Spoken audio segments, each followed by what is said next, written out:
Hello, glad to see you on the channel. Subscribe, leave a like, and don't forget to write a comment. Enjoy watching. I had spent 3 weeks planning every second of that night, down to the exact second the waiter would uncork the Prosecco, to the song that would play right after the toast, to the way I'd hold the glass with my left hand so the ring would catch the fairy lights strung across my parents' backyard. It wasn't a wedding, not yet, but it was the first time both sides of the family were meeting each other, and I needed it to feel real. Like the beginning of something. Like the kind of moment people look back on when they're 70 and still remember what you wore. I wore white. Not bridal white, more like that creamy champagne tone that says, "I'm taken, but still fashionable." Mark, my fiancé, said I looked like a magazine cover, and I pretended I didn't already know that because I'd tried on 9 dresses and cried in my car after returning the 8th one. It was supposed to be our night. Just ours. I tapped my spoon against my glass, just once, enough to quiet the room without seeming desperate. I looked around, my dad grinning, Mark's mom tearing up already, my cousin Brian trying to sneak another meatball skewer. I had exactly 45 seconds prepared in my head. Sincere, a little funny, ending on something sweet. And then right when I got to the part about finding the kind of love that teaches you patience, I saw her stand. Claire. My sister. In a dusty rose wrap dress I knew was deliberately body-hugging. I'd pick something flowy. She picked something that hugged. That was always how it was. "I'm sorry," she said loudly, smiling in that way that begs attention like a drunk girl at a rooftop bar. "I know this is Emma's night, but I have a little announcement too." The room shifted like someone had pulled the brakes. I don't remember what I said. I think I laughed. One of those nervous, thin laughs that die halfway up your throat. She didn't look at me. Her hand went protectively to her stomach, and I already knew. Before the words left her mouth, I knew. "I'm pregnant." Cheers. Claps. Shrieks. Marks, and actually squealed like we were on a game show. My mom jumped to her feet. "Oh my God, Claire. Are you serious?" I didn't hear the rest of it because I was still holding my glass midair like some idiot, frozen in the middle of a moment that was no longer mine. The toast hadn't even finished leaving my mouth. I could feel the bubbles in my throat turning to acid. Claire walked over and gave me this one-armed hug like a stranger posing for a photo, and she leaned in so close I could feel the smear of her lip gloss on my cheek. Then she whispered it. "That's how you really get attention." And then she smiled. She fucking smiled at me and walked away. Everyone thought we were hugging. Everyone thought I was wiping tears of joy. Everyone thought my glass was still raised because I was emotional. No one saw the earthquake behind my teeth. Mark reached for my hand, but it was too late. The room had tilted off its axis and my knees were shaking so bad I had to sit before I passed out. I don't remember much after that. I remember eating 2 bites of cold lasagna and pretending to scroll on my phone just so I wouldn't have to look anyone in the eye. I remember someone asking Claire if she knew the gender yet, and her saying, "Not yet, but fingers crossed it's a girl," just like her big cousin. I didn't correct her.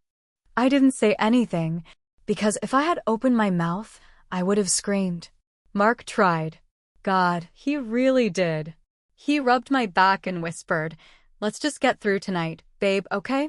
Don't let her ruin it." But the damage was already done. The moment wasn't mine anymore. It belonged to her. Like so many other moments in our life. I waited until the last guest left before I even took off my shoes. My feet were numb. My cheeks hurt from fake smiling.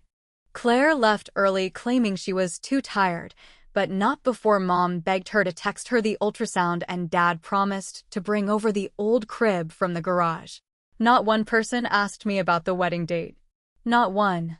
I stood alone in the backyard, surrounded by half-empty wine glasses and someone's forgotten purse, and I watched the string lights flicker like they knew something I didn't.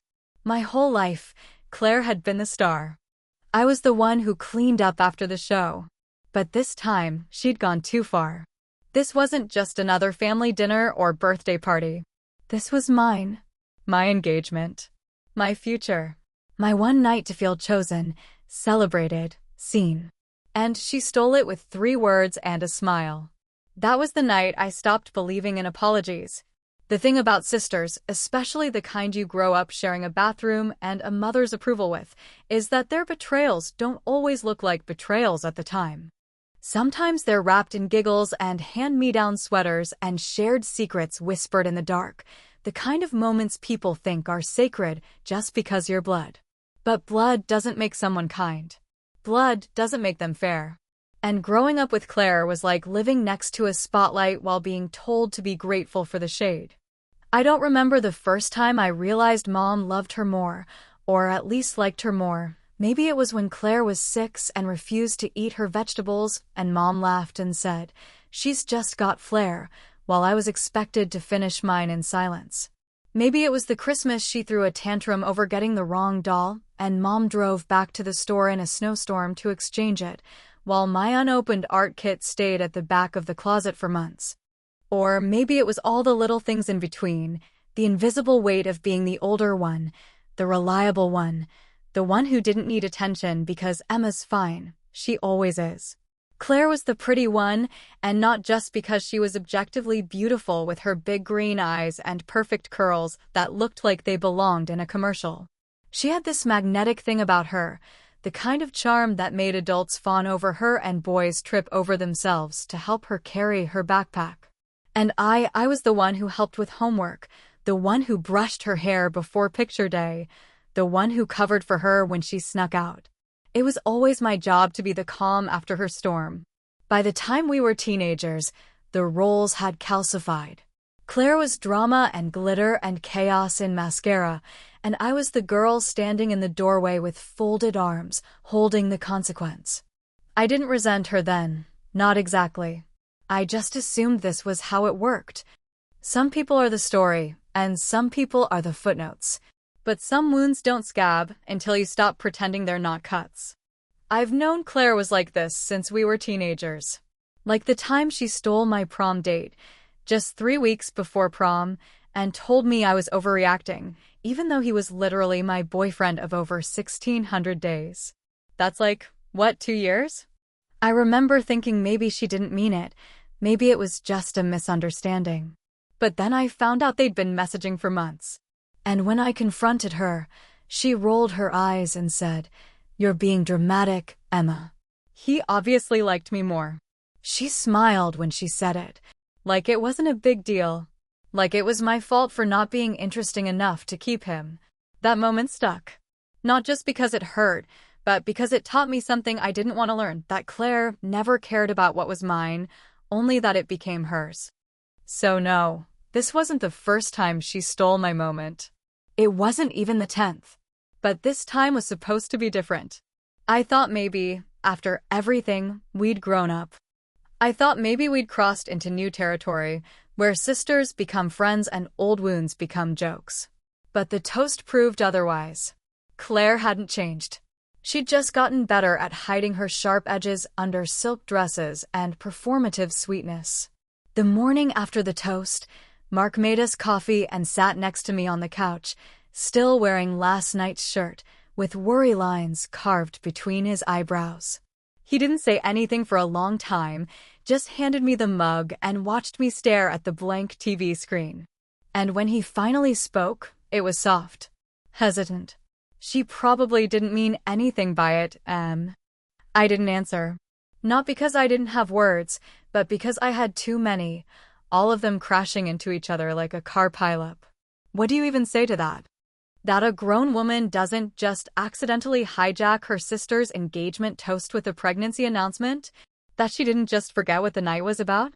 That when she whispered that comment in my ear, it wasn't thoughtless, it was surgical. He tried again. Maybe she felt like she didn't know how to tell people. Maybe she panicked. "Mark," I said finally, "she's always known how to get attention. She was born knowing." He nodded slowly, like someone trying to open a lock with the wrong key.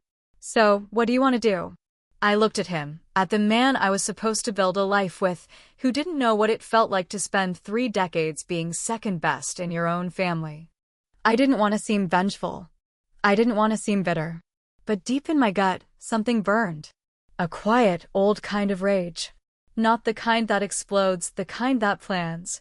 I want to take my life back, I said finally. And I want to make damn sure she knows she can't steal it again. Mark didn't answer. He just pulled me close and kissed my hair, and I could feel him wondering if maybe this was bigger than he knew how to hold. It was. Because the thing about ghosts is, you can only bury them for so long before they start digging their way back up. And Claire? She'd been haunting my life long enough. I couldn't sleep that night, not for even a second. Not after the show Claire put on, and definitely not after the fake hugs and hollow laughter that followed like glitter you can't get out of the carpet. I laid in bed next to Mark, listening to the rhythmic sound of his breathing and wondering how someone could fall asleep so easily after watching your entire celebration be gutted right in front of you. I don't blame him. He's a good man, steady in ways I'm not, but sometimes his comfort feels like an umbrella in a hurricane. Useful, but wildly underpowered. I kept picturing her face when she whispered that line, "That's how you really get attention." It wasn't even the words that hurt the most, but the look in her eyes when she said them. Smug. Self-satisfied. Like this had always been her plan, and the cruelty was just a little cherry on top. She didn't just steal the moment, she stepped on my neck to do it. Around 2 in the morning, I sat up, dragged myself into the living room, and opened my laptop. I didn't know exactly what I was going to write at first. Maybe a thank you message to everyone who came, maybe some passive-aggressive jab buried under polite language. But what came out was something different entirely. Something final. Something sharp. It started like this. Hi everyone. Mark and I just wanted to send a quick note to say thank you again for joining us last night. It meant the world to us to be surrounded by so many people who love us as we celebrated the beginning of this next chapter. So far, normal. Polite. Expected. Then the shift. After a lot of reflection and wine, we've made a decision. We're going to have a small, intimate wedding abroad, just the two of us and a few close friends. The guest list will be limited to 10 people, and we'll be sending out travel details in the next few days to those included. No names. No direct exclusion. But the silence around certain people was louder than a scream. We've realized that what matters most to us is not the spectacle or the tradition, but the experience. The closeness. The peace. I didn't even sign it with our names. Just a little heart emoji and the word love. And then I sat there, watching the cursor blink at the end of the message like it was daring me to hit send. For 5 full minutes, I stared. My hand hovered over the mouse like it was a detonator. Then I clicked. Message sent. Digital napalm. I didn't go back to bed. I just sat on the couch with a blanket over my knees like an old woman in a nursing home and watched the sunrise through the half-open blinds, wondering what the fallout would look like. I didn't have to wait long. At 6:42 a.m., my phone buzzed. Then again at 6:43. Then 6:45, 6:48, 6:51, like someone had programmed an alarm labeled Ruin Emma's Peace. Claire. 5 missed calls. 14 texts. All variations of what the hell is this? And is this a joke? And you're not seriously excluding me from your wedding? She sent one that just said, wow. Real mature, M.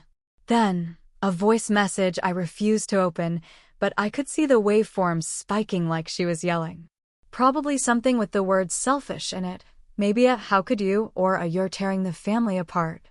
She always had a flair for melodrama, especially when she wasn't in control. I didn't reply. Instead, I took a photo, not a selfie, nothing personal.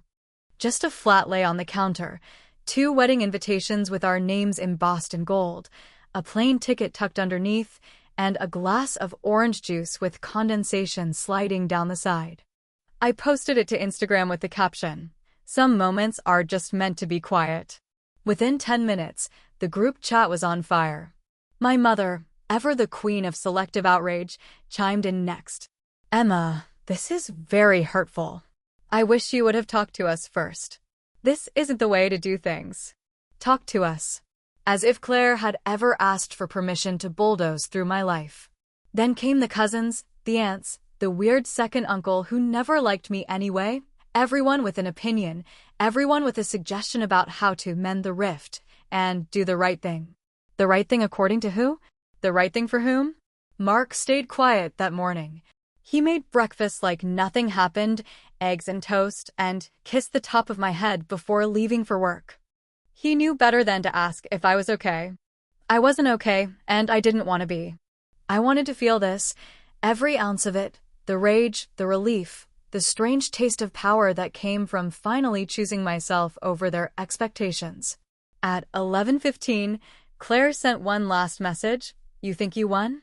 This isn't over. And for once, she was right. It wasn't. The call from my mother came right after lunch, though I could tell by the way she skipped the pleasantries that she'd been rehearsing the conversation since dawn. I let it go to voicemail the first time, but she called again 10 minutes later, and then again, so I finally picked up just to stop the buzzing. Her voice was sharp and brittle, like glass under pressure, the kind of voice she used when she felt publicly embarrassed and privately cornered. She didn't ask how I was or whether I'd eaten. She jumped right in, like the topic was a wildfire that couldn't wait another second. You're punishing your sister for being pregnant? She snapped, not even bothering to say hello, as if the very idea of starting civilly would have been a concession. I didn't respond at first because I genuinely wasn't sure how to. That sentence was so wrong in so many layers it felt like she dropped a concrete block on my chest. She made it sound like Claire was some poor, vulnerable girl I had just smacked down out of nowhere, rather than the grown woman who'd hijacked my engagement party like it was a damn press conference. But my mother's tone made it clear this wasn't a conversation, it was a sentencing. This isn't about the pregnancy, I said carefully, trying not to let my voice shake with the kind of anger that's more bone-deep than loud. It's about what she did. She shared her news, Mom insisted, drawing out the word like it was the most natural thing in the world. She didn't mean to take away your moment. And there it was, that familiar family mythology rearing its head again, the age-old tale where Claire is impulsive and misunderstood and innocent by default, while I am the cold one, the one who makes things worse by overreacting and refusing to forgive. She stood up, I said slowly, interrupted my toast, announced her pregnancy, and then whispered something nasty in my ear. You didn't hear that part, did you? Silence. Of course she hadn't. Of course Claire left that part out. She said, that's how you really get attention. I let the words hang there, waiting for them to land, for something in my mother's voice to shift, to even hesitate. But it didn't. She's pregnant, Emma. Maybe she's hormonal. Maybe she panicked. Maybe no, Mom. I cut in, more firmly now. She didn't panic. She planned it. And you're defending her because you always do. Just like you always have. That did it. The huff. The offended inhale that said I'd crossed the invisible line between explaining and accusing. That sound used to scare me when I was a kid. Not anymore. You're being cruel, she said flatly. And honestly, I'm disappointed. I wanted to laugh. I wanted to scream. But instead, I just said, good. Because I'm not interested in your approval anymore. She hung up without another word. By the time I got off that call, the group chat was exploding like a 4th of July parade on steroids. My cousin Rachel was the first to chime in with a guilt-riddled essay about family values and healing before it's too late, which sounded less like concern and more like her usual need to be the wise one. Then came my Aunt Sarah with her Bible verses and passive-aggressive emojis, followed closely by my Uncle Tom chiming in from Florida saying he doesn't understand why everyone's so upset. Weddings are expensive these days anyway. The only person who didn't say a word was Claire. Not a single text from her in the group. Just radio silence. But I knew she'd seen everything. And I knew it was eating her alive. That night, Mark and I sat across from each other at the kitchen table while the leftover pasta cooled on our plates and the tension simmered between us like a pot left too long on the stove. He didn't say anything at first, just stirred his food with his fork and looked like he wanted to ask something but was worried about the answer. Finally, he said, "Are you sure this is what you want? Cutting everyone off like this?" Excluding your mom, your sister, I mean, this is big. I didn't look up from my plate. I just said, it's already done. You mean the message? I shook my head. No, I said. I mean the wedding. He blinked. What do you mean? I reached over to the drawer and pulled out a photo, one I'd tucked away from the elopement. Just us, standing barefoot on a beach in Malibu. A local officiant, a photographer, and two friends from college who'd held the rings and cried more than I did. Mark stared at it like it didn't make sense, like he was trying to solve a riddle he didn't know he was part of. This isn't a plan, I said quietly. It's a memory. He sat back, the fork falling from his hand onto the plate with a dull clink. You already married me? I nodded. The day after the engagement toast. He didn't say anything for a long time, and in that long pause I could feel the world recalibrate itself around us. New orbit, new rules, new silence. Finally, he smiled, slow and wide and full of something I hadn't seen since before the chaos began. I guess I'm the last one to know. You were always the only one that mattered, I said. But even as I said it, I wondered if that was entirely true.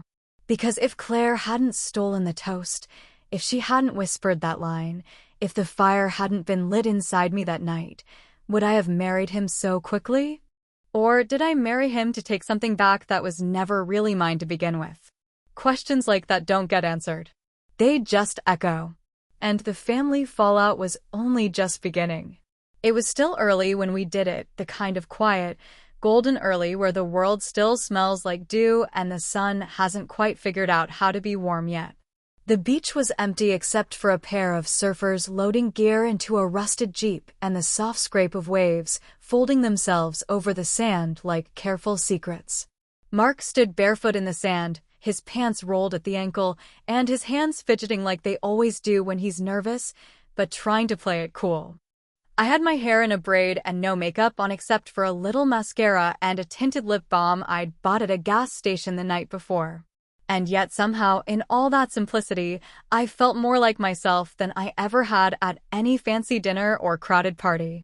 We said our vows in front of two friends, the kind who don't ask questions when you say, we're doing this quietly, don't tell anyone, and who know how to keep secrets like it's a religion. The officiant was a retired judge who had once married his own granddaughter in the exact same spot, and who smiled at us like he understood why two people might choose peace over spectacle. It wasn't about rebellion, not entirely. It was about finally breathing without someone else's voice narrating your life from the sidelines. It was about loving someone in a way that didn't require an audience. When we kissed, I felt something inside me unclench, like a rope that had been pulling tight for years finally snapped loose. There was no applause, no champagne, no garter toss or staged photos. Just the sound of the ocean and the seagulls and Mark whispering, "We did it, baby," against my ear like a promise. For the first time in a long time, I didn't feel like a supporting character in my own story. I felt chosen. Not tolerated, not included out of obligation, but chosen, fully and without hesitation. That feeling lasted exactly 4 days. Claire showed up on a Tuesday. I saw her through the front window before she rang the bell, standing there with her jaw clenched and her shoulders tight, like she'd been holding in an explosion the entire drive over. She wasn't wearing makeup, her hair was in a messy knot, and she looked like she hadn't slept. But her eyes were alive in that same wild, performative way they always got when she was about to start something she couldn't finish.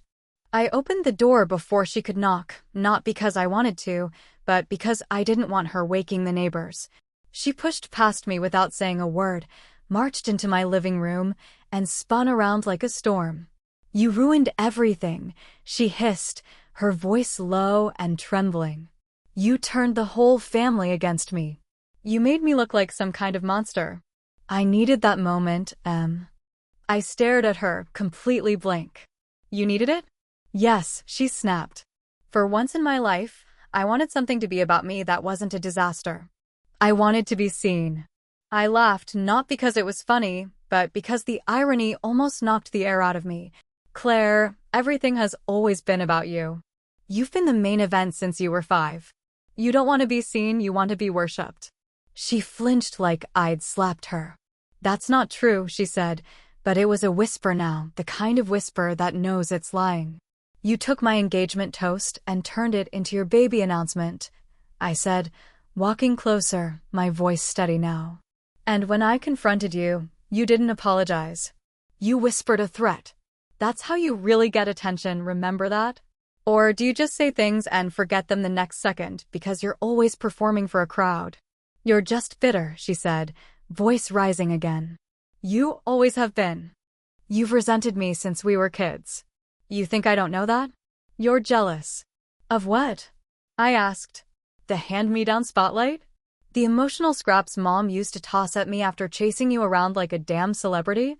You've spent your whole life chasing attention like a drug, Claire. And the thing about addicts is, they don't care who they hurt as long as they get their fix. She blinked fast, like she was trying not to cry, but also like she was building towards something, some final blow she thought would shut me down. I'm pregnant, she said, like it still carried power. I know, I said. I'm having a baby. I know that too. She stared at me like I wasn't getting it. Like I wasn't playing the scene right. And then I dropped it. I also know the father is married. She froze. Her lips parted, but nothing came out. You think I didn't find out? I said, arms crossed now, heart pounding so hard it felt like it might crack my ribs. You think I didn't put it together when you kept dodging his name? When you said he couldn't come to the party? I'm not stupid, Claire. Who told you? She whispered, barely audible. No one had to, I said. You told me with every lie you thought you got away with. She stood there, hollowed out, stripped of the act. No big sister to scold her, no mom to jump in and clean up her mess. Just me, the sister she'd underestimated for the last time. Claire didn't say another word. She turned around and walked out the door without slamming it, just closed it gently behind her, like she knew slamming it would have made her the villain, and she still wanted to leave the story with some grace. Always thinking about optics. I stood in the silence that followed and looked around the room like I didn't recognize it. Then I went to the shelf by the fireplace, pulled down a photo of the two of us from when we were little, matching dresses, forced smiles, arms around each other like we liked it. I stared at it for a long time, then opened my phone, snapped a picture of it, and deleted the original. Not out of spite, not out of hate, out of grief. Because maybe we were never really sisters. Maybe we were just two girls raised in the same house, fighting over the same mirror. And maybe, just maybe, when I took my moment back, I didn't protect myself. Maybe I just learned how to play the game like her. Only better.